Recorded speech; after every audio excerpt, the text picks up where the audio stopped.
What an exciting weekend it was in the WCHA as we saw two top 10 series matchups and a tight-knit battle in St. Cloud, Minnesota.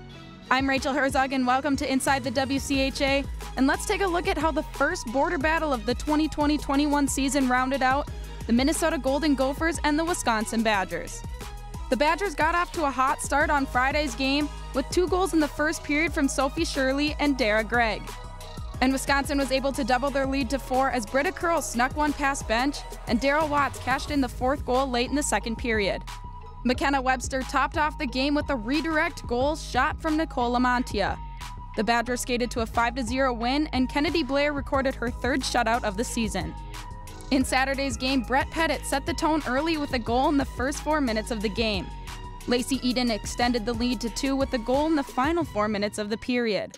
But Minnesota's Grace Zumwinkle would finish on the power play right before the first period intermission, making the score 2-1. The Gophers would tie the game at 2 with an early goal from Amy Potomac. Goals from UW's Britta Curl and Minnesota's Josie Dunn would carry these teams to the final frame knotted up at 3 apiece. But the Badgers would carry the 3rd period as Brett Pettit scored her 2nd goal of the game, and Daryl Watts would net 2 more goals for Wisconsin to earn their team the sweep over the Gophers with a final score of 6-3. St. Cloud State hosted Bemidji State, where the Beavers would get off to a quick start with a goal from Paige Beebe just 4 minutes into the game. The Huskies would even the score early in the second frame with a goal from freshman Nicole Ness, which would tally her first career goal. Later in the period, the Huskies would find their first lead of the game as Emma Gentry put away a tipped shot from fellow line mate Taylor Lind. And it would be Lind to find the empty net goal to give the Huskies the leg up on Bemidji State in Game 1 with a final score of 3-1. In Game 2, the Huskies came out swinging with 2 goals in the first period from Taylor Lind and Emma Gentry, both their 2nd goals of the weekend. The Beavers were able to break into the scoring column in the second with a partial breakaway goal from Claire DeGeorge and another from freshman Taylor Nelson. The tie at 2 wouldn't be broken in the 3rd period, and both teams skated away from Game 2 with a 2-2 draw. After a 41-day hiatus, the Bulldogs hosted Ohio State for the first time this season. And the Bulldogs played as if they never left, shutting out the number 3 ranked Buckeyes 2-0.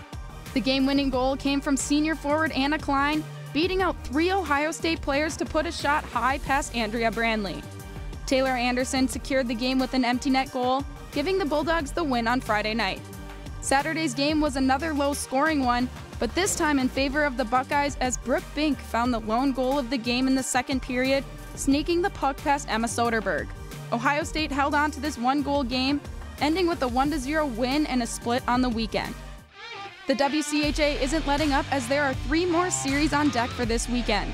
St. Cloud State will host the number 1 Wisconsin Badgers, Minnesota State heads to Ohio to face off against the Buckeyes, and Minnesota Duluth and Bemidji State are ready to play at the Sanford Center.